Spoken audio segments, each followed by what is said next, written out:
L'Union européenne, probablement pour la première fois depuis des années après l'annexion de la Crimée, a vraiment décidé de frapper l'économie russe. Ne pas jouer à des jeux, mais pour la première fois dire à Poutine qu'il est temps, il est temps d'arrêter la guerre. Salut, bienvenue de nouveau sur Joblox. Aujourd'hui, je veux vous parler de la situation économique russe, notamment du durcissement des sanctions contre la Russie. Quelles sont ces sanctions et pourquoi, du point de vue de l'Union européenne, devraient-elles sérieusement inquiéter le Kremlin? Maintenant, si vous suivez la chaîne, vous savez qu'il s'agit en fait de la deuxième partie de cette vidéo. Dans la première partie, j'ai évoqué les sanctions sur l'énergie, notamment le gaz naturel liquéfié et le pétrole, car l'Union européenne les renforce actuellement. Elle se concentre surtout sur la Chine et l'Inde comme acheteurs de ce pétrole, suivant la recommandation de Donald Trump. Récemment, il a imposé des sanctions contre l'Inde sous forme de tarifs qu'elle doit payer pour l'importation de marchandises aux États-Unis, son plus grand marché d'exportation unique. Et il a appelé l'Union européenne et le reste du G7 à suivre cet exemple. Et nous voyons que cela se produit maintenant. Et nous voyons que cela se produit en ce moment. Trump, comme vous le savez, a imposé des sanctions à l'Inde, mais n'a pas encore touché la Chine. On a dit aux Européens, prouvez que vous voulez vraiment la fin de la guerre. Des sanctions financières et techniques. Écoutons Ursula von der Leyen, dirigeante de l'Union européenne, s'exprimer sur les sanctions financières. Nous ciblons les failles financières que la Russie utilise pour contourner les sanctions. Nous imposons une interdiction des transactions pour des banques supplémentaires en Russie ainsi que pour des banques dans des pays tiers. Nous renforçons la lutte contre le contournement des sanctions. Alors que les tactiques d'évasion se sophistiquent, nos sanctions s'adapteront pour garder l'avantage. Alors, je vais juste l'arrêter ici. Elle dit qu'ils vont ajouter plus de banques russes, ils vont ajouter plus de banques russes. C'est Ursula qui essaie un peu de se justifier. Je dirais que ce que nous avons fait n'a pas arrêté la Russie, mais cela signifie que ça fait mal à la Russie, ça la gêne. Donc, on ne faisait pas semblant, comme le dit Trump, mais on essayait vraiment. Eh bien, peut-être qu'on n'a pas essayé aussi fort qu'il aurait fallu. D'accord. En quoi les nouvelles sanctions sont-elles différentes de ce qui, soi-disant, arrête la Russie depuis 10 ans? Ça ne l'a pas arrêté? Qu'est-ce qui a donc poussé l'Europe? Et d'interdire les transactions en Les crypto-monnaies. L'Union européenne renforce donc les sanctions pour y inclure les crypto-monnaies. Et si vous suivez la chaîne, vous savez que depuis le début de la guerre, la Russie utilise en fait les paiements en crypto-monnaie comme moyen de continuer à effectuer et à recevoir des paiements. Donc, si nous regardons ce graphique, il est en fait difficile d'obtenir des données officielles. Évidemment, la Russie ne publie pas de détails sur ce qu'elle fait sur les marchés des crypto-monnaies. Et les marchés des crypto-monnaies eux-mêmes non plus. Même s'il existe des registres publics, personne ne publie vraiment quoi que ce soit pour dire « voici combien la Russie utilise ». Voici les dernières estimations de l'utilisation de la Russie sur les marchés des crypto-monnaies depuis 2021. Donc, cette année-là, avant le début de la guerre, on estime qu'il y a eu environ 20 milliards de dollars de transactions en Ukraine. J'ai récemment publié une vidéo à ce sujet. Les incursions dans l'espace aérien de l'OTAN ne signifient pas, disons, une préparation à une attaque contre l'OTAN. Elle jouait très probablement un rôle pour la politique intérieure de la Russie, pour la consommation interne, ce qu'ils disent, et non pas sur le front du combat. La situation ne faisait qu'empirer pour la Russie à cause de ces incidents, de ces tensions. Ils faisaient sans cela pour une certaine raison, mais ils ne cherchaient pas à attaquer l'OTAN. Voici encore un exemple de la façon dont ces incidents se produisent. Ils auraient donné une réponse totalement négative de l'Union européenne à la Russie. Les détails, s'il vous plaît. 3 fois en 2022, jusqu'à 60 milliards. Donc, c'était un pic dû aux sanctions. C'est pourquoi de nombreuses entreprises et structures étatiques ont commencé à utiliser la crypto-monnaie, recevant des paiements pour des transactions transfrontalières. En 2023, on a estimé que cela avait augmenté jusqu'à 100 milliards de dollars. Ainsi, cela devenait de plus en plus courant pour de nombreuses organisations russes. Cela a pris depuis 2014, donc déjà 11 ans, en plus de la pression de Donald Trump. Il est évident qu'ils se sont soudainement rendus compte que la Russie mène la guerre et détruit l'Ukraine avec l'argent que l'Union européenne verse à la Russie pour le gaz et bien sûr aussi pour le pétrole. En 2024, selon les estimations, cela augmentera jusqu'à 140 milliards et en 2025, selon les prévisions, ce chiffre atteindra 180 milliards. De nombreuses nouvelles méthodes émergent désormais que la Russie peut exploiter. C'est pourquoi elle utilise de nombreux stablecoins différents. Et les stablecoins, si vous n'êtes pas familier avec les marchés des crypto-monnaies, sont principalement indexés sur d'autres devises. Donc, la principale, c'est le dollar américain. Le taux de change est 1 pour 1, donc ils subissent généralement moins de fluctuations brutales que les autres crypto-monnaies. C'est en fait une façon de recevoir des paiements qui est liée à ce qui se passe avec le dollar américain. Ainsi, vous ne cherchez pas à spéculer sur ces marchés, vous voulez simplement effectuer des transactions, c'est ce que fait la Russie. Désormais, l'Union européenne a annoncé qu'elle se concentrerait sur ces marchés de crypto-monnaies et tenterait d'empêcher la Russie de recevoir et d'effectuer des paiements via ces marchés. Nous dressons la liste des banques étrangères connectées au système de paiement alternatif russe et nous limitons les transactions avec les organisations situées dans des zones économiques spéciales.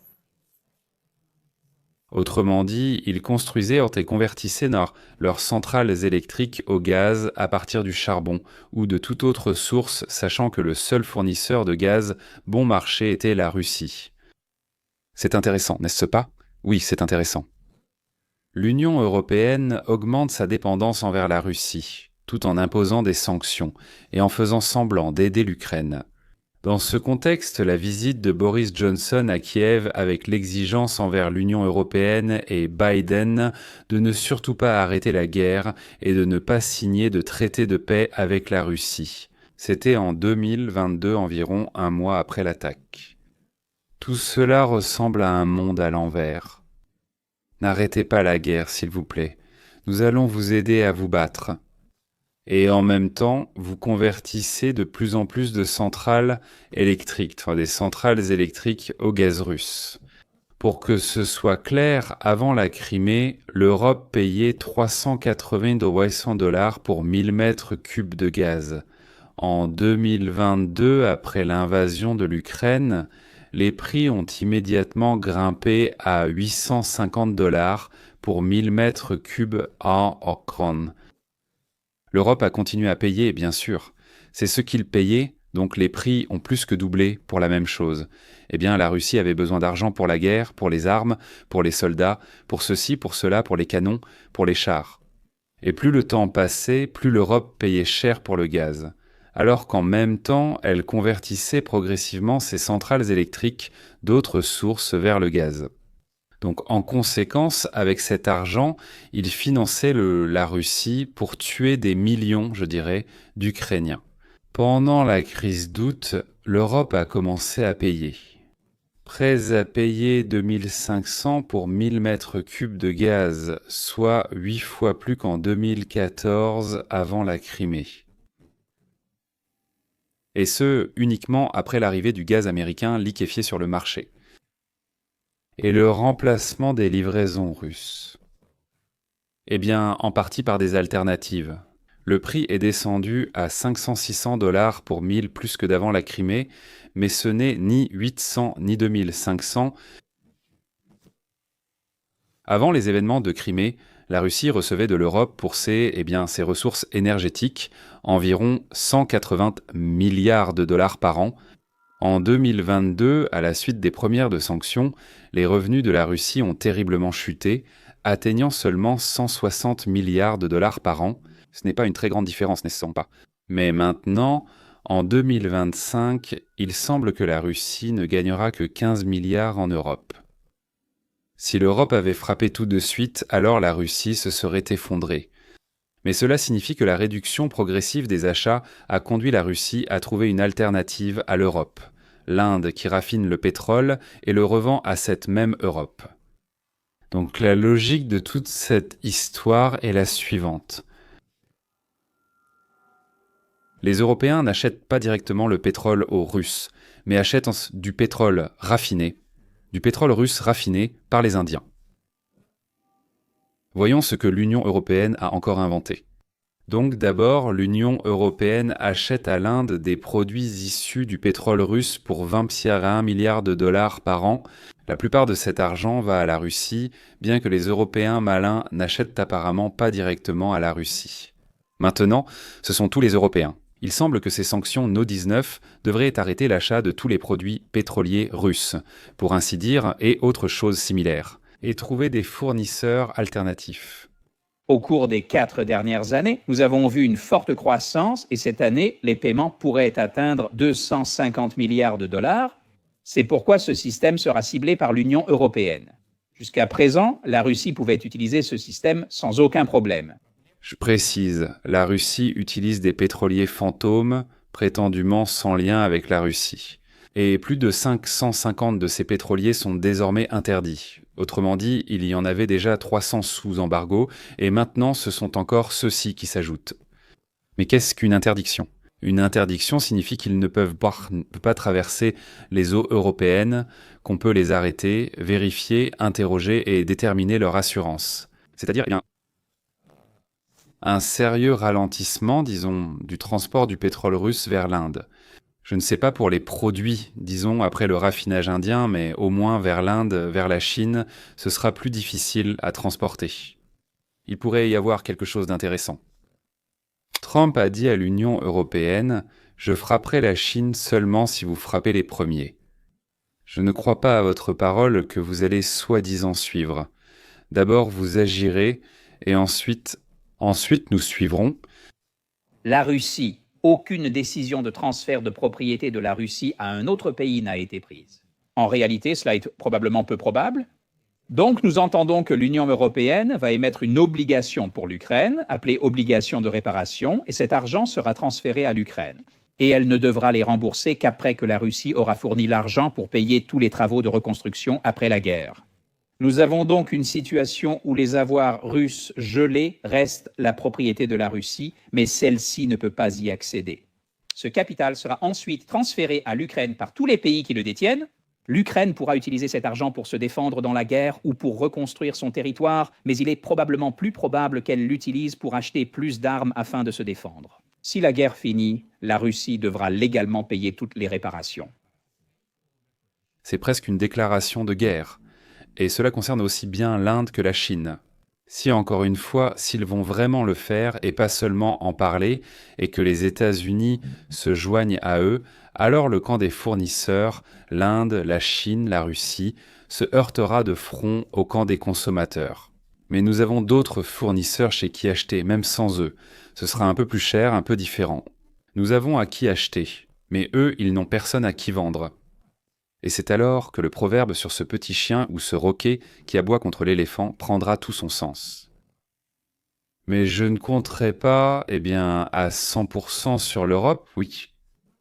Ils peuvent vendre pour une bouchée de pain. Et il n'y a pas d'accord de paix, et la Russie ne paie pas de réparation, donc en fait, les actifs russes resteront gelés.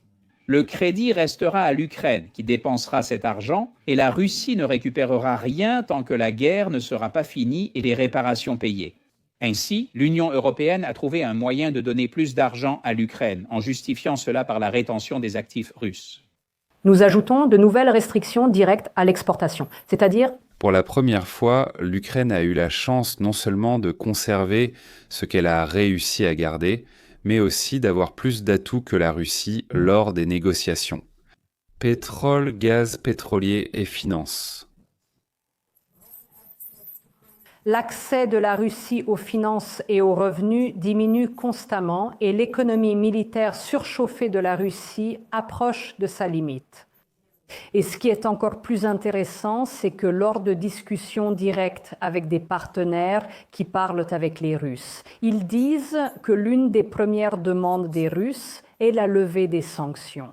Donc nous savons que nos sanctions sont efficaces, qu'elles sont un outil efficace de pression économique. Maintenant, si vous suivez la chaîne, rien de tout cela ne sera une grande surprise pour vous. Nous savons que les taux d'intérêt à 17% sont parmi les plus élevés du G20 et que l'inflation est incontrôlable. Mais je pense que ce qui était intéressant, c'est que les entreprises russes supplient l'Occident de lever les sanctions parce qu'elles perdent de l'argent. Et nous nous retrouvons dans une situation où l'économie de guerre touche à sa fin. La Russie ne peut plus continuer à payer toutes les entreprises pour soutenir la Russie pour soutenir la guerre en Ukraine. Comme dit précédemment, les paiements favorisent aussi la hausse des salaires, ce qui accroît l'inflation. Mais malheureusement, du point de vue de la Russie, les nouvelles sanctions proposées par l'Union européenne vont vraiment nuire à leurs revenus. L'une des raisons pour lesquelles l'Union européenne renforce les sanctions est que la Russie a commencé à violer les frontières de pays membres de l'OTAN. C'est aussi un coup sérieux porté au commerce clandestin des hydrocarbures. La crypto-monnaie était un moyen de faire des affaires sous la table. La Russie a fait preuve d'un mépris total pour la diplomatie et le droit international. Elle a lancé certaines des attaques les plus massives avec des drones et des missiles contre l'Ukraine depuis le début de la guerre, frappant des bâtiments gouvernementaux et des habitations.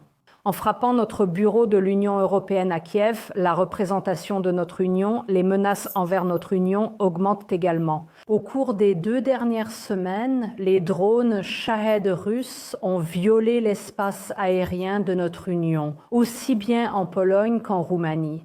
Ce ne sont pas les actes de quelqu'un qui veut la paix. Encore et encore, le président Poutine aggrave la situation et en réponse, l'Europe augmente la pression. C'est pourquoi aujourd'hui, je présente le 19e paquet de sanctions. Désormais, l'une des premières déclarations d'Ursula von der Leyen concernant le 19e paquet de sanctions a été que l'Union européenne cessera désormais d'acheter tout le gaz naturel liquéfié. L'économie de guerre de la Russie est soutenue par les revenus provenant des combustibles fossiles. Nous voulons réduire ces revenus, c'est pourquoi nous interdisons l'importation de gaz naturel liquéfié russe sur les marchés européens. Il est temps de fermer le robinet. Nous sommes prêtes pour cela. Nous avons économisé de l'énergie, nous avons diversifié nos approvisionnements, nous avons investi dans des sources d'énergie à faible émission de carbone comme jamais auparavant. La suite arrive. Vous pourriez être surpris d'apprendre que l'Union européenne n'avait en fait pas interdit l'importation de gaz naturel liquéfié en provenance de Russie jusqu'à présent. Mais la raison pour laquelle ils ne l'ont pas fait, c'est que de nombreux pays européens dépendent du gaz. Ils ont construit des centrales électriques qui étaient alimentées par du gaz fourni par la Russie via des gazoducs au cours des 50 dernières années. Maintenant, malheureusement, ces gazoducs ont été fermés. Donc, Et les petites banques de Chine et d'Inde étaient les failles par lesquelles la Russie contournait les sanctions financières, et les pétroliers fantômes l'aidaient à contourner physiquement les sanctions. j'ai donc représenté ici différents niveaux. En haut, nous avons les prix du marché, c'est la section vert clair. Ensuite, nous avons la section vert foncé, qui montre ce qui se passerait si toutes les restrictions de prix étaient entièrement respectées. Donc, c'est essentiellement la situation à laquelle nous avons été confrontés. J'ai d'abord fixé un plafond de $50, puis de 45 et enfin de 30. Et vous pouvez voir qu'il y a une réduction significative des revenus que la Russie reçoit lorsque vous appliquez tous ces différents niveaux. Donc, si ce plafond avait été fixé historiquement à $47, la Russie aurait déjà perdu une énorme quantité de revenus. Mais à l'avenir, c'est désormais le nouveau niveau de prix et cela portera préjudice à l'économie russe car elle recevra moins de revenus. Et aussi, comme nous l'avons entendu, beaucoup plus de navires ont été ajoutés à la liste des sanctions, encore 118 navires. Nous avons maintenant plus de 550 navires que, en fait, aucun pays appliquant des sanctions contre la Russie ne pourra utiliser. Les grandes sociétés de négoce d'énergie Rosneft et Gazpromneft seront désormais totalement interdites de transactions et d'autres entreprises seront également soumises au gel des avoirs. Ainsi, nous voyons que toutes les compagnies pétrolières russes ont été sanctionnées, ce qui signifie que toute personne interagissant avec elles risque désormais d'être soumise à des sanctions secondaires. Il est interdit de traiter avec ces organisations sanctionnées, donc l'Inde et la Chine risquent désormais des sanctions secondaires. Désormais, nous poursuivons ceux qui alimentent la guerre de la Russie en achetant du pétrole, en violant les sanctions. Nous ciblons les raffineries de pétrole, les négociants en pétrole et les entreprises pétrochimiques dans des pays tiers, y compris la Chine. Je pense que c'est sans doute le principal problème des nouvelles sanctions. L'Union européenne cible désormais toutes les raffineries de pétrole qui traitent avec la Russie, y compris celles en Chine. Et cela, évidemment, a été une grande faille depuis l'introduction des sanctions, parce que lorsque l'Inde et la Chine achetaient beaucoup de pétrole brut et évitaient les conséquences, ils pouvaient raffiner ce pétrole brut russe dans leur propre raffinerie, le transformer en produits tels que le pétrole, l'essence et le diesel, puis vendre ces produits à l'Occident. Parce que techniquement, ils achetaient du pétrole indien et chinois, alors qu'en réalité, ce pétrole venait de Russie. Ce que l'Union européenne a fait, c'est ce que Donald Trump avait demandé de dire à la Chine. Si vous êtes surpris en train d'acheter du pétrole russe et de le raffiner dans vos propres raffineries, alors nous appliquerons des sanctions contre vous. Voyons cela de plus près. Les intérêts bancaires sur les 300 milliards de dollars de fonds russes déposés dans les banques européennes seront transférés à l'Ukraine. Ensuite, quand l'Ukraine vaincra-t-elle la Russie ? Il ne prononce même pas le mot « si ». Quand l'Ukraine vaincra la Russie et que la Russie sera tellement vaincue qu'elle devra même payer des réparations à l'Ukraine et les paiera entièrement. Pour les morts, destruction, entreprises et autres. Cela représente des billions de dollars, je crois. Après cela, les 300 milliards qui se trouvent en Europe seront remis à la Russie. Et l'Ukraine rendra ensuite aux Européens tout l'argent que l'Europe lui a prêté. Alors, quelle probabilité donneriez-vous à la réalisation de ce scénario ? Eh bien, sur 100, je donnerais 0,1%. Honnêtement, je mettrais 0, mais je crois à la providence parce qu'il y a une fée qui donne de l'argent aux enfants en échange de leurs dents tombées. Et je crois au Père Noël pour une raison très simple. Je l'ai moi-même incarné plusieurs fois. C'est-à-dire, qu'est-ce qu'on a inventé en Europe ? Nous allons encore donner beaucoup d'argent à l'Ukraine, et à nos citoyens, nous dirons que c'est de l'argent russe. Nous oublierons de préciser que c'est notre argent. Voilà, et bien sûr, nous recevrons une réponse de Zelensky. Ça, comme on dit, c'est couru d'avance. Dès que l'Union européenne et le G7 mettront en place ces mesures. Alors, quel est le bilan et la conclusion pour aujourd'hui ? Eh bien, je voulais publier cette vidéo parce que je pense que ce dernier train de sanctions annoncé par l'Union européenne est peut-être le plus dévastateur pour la Russie de tous les 18 précédents que nous avons vus. Parce que, comme nous l'avons entendu dans la vidéo d'aujourd'hui, premièrement, l'Union européenne va cesser d'acheter du gaz naturel liquéfié. À mon avis, c'est surprenant. Cette annonce m'a étonné. J'ai compris. Les dirigeants européens ont trouvé comment remplacer le retour russe. Des intérêts générés par les fonds russes, c'est-à-dire les 300 milliards de dollars russes déposés dans les banques européennes, s'accumulent sans probablement à hauteur de 6 à 7 milliards de dollars. Cela suffira largement pour les rétrocommissions à tous les dirigeants des principaux pays européens. La solution a été trouvée. La Russie n'est désormais plus nécessaire. On peut enfin la mettre au rebut. Bien sûr, beaucoup de choses dont la Russie a besoin, elle les obtiendra de la Chine en utilisant son pétrole. Mais les fournisseurs, comme je l'ai déjà dit, l'idée de la Chine et de la Russie, ce sont des fournisseurs, ils n'ont pas de marché d'acheteurs puissants. C'est-à-dire que la capacité de leur population à acheter n'est pas très élevée, voire très faible. Et c'est la principale limitation des livraisons, afin que les concurrents puissent les remplacer sur nos marchés. Et surtout, mais comme je le comprends, dans ces 19 paquets de sanctions européennes, c'est justement l'idée principale. 50% de droits de douane sur les importations indiennes aux États-Unis parce que l'Inde continue d'acheter du pétrole russe. Donc cela pourrait peut-être être le point que tout le monde attendait concernant l'arrêt de ces achats de la Chine et de l'Inde. Pour l'instant, la Chine et l'Inde n'ont pas répondu à cela. Il sera intéressant d'entendre ce qu'ils vont dire. Mais en réalité, si l'on regarde l'économie de la situation, ce serait de la folie de risquer toutes leurs exportations vers les États-Unis et l'Europe juste pour continuer à acheter du pétrole russe. Parce que le pétrole russe est moins cher que les prix mondiaux du pétrole, mais pas beaucoup moins cher. Cela ne changera pas l'économie d'aucun de ces deux pays. Mais la perte de toutes leurs exportations vers les plus grandes économies du monde, l'Union européenne dans son ensemble et les États-Unis, détruira absolument leurs deux économies. C'est pourquoi je pense que ces nouvelles sanctions pourraient être le tournant que nous attendions. En ce sens, la Russie devra prendre une décision. Si elle perd tous ses revenus à cause de ces nouvelles sanctions, elle ne pourra tout simplement pas survivre. C'est impossible. Ce qui est intéressant, c'est que l'Union européenne a aussi annoncé d'autres sanctions que je trouve très importantes. Bien sûr, je ne sais pas si la Russie, l'Inde et la Chine sont prêtes à de tels scénarios. Peut-être qu'elles le sont. Peut-être qu'ils ont des atouts dont nous ne sommes pas au courant ou dont je ne suis pas au courant. Tout était possible.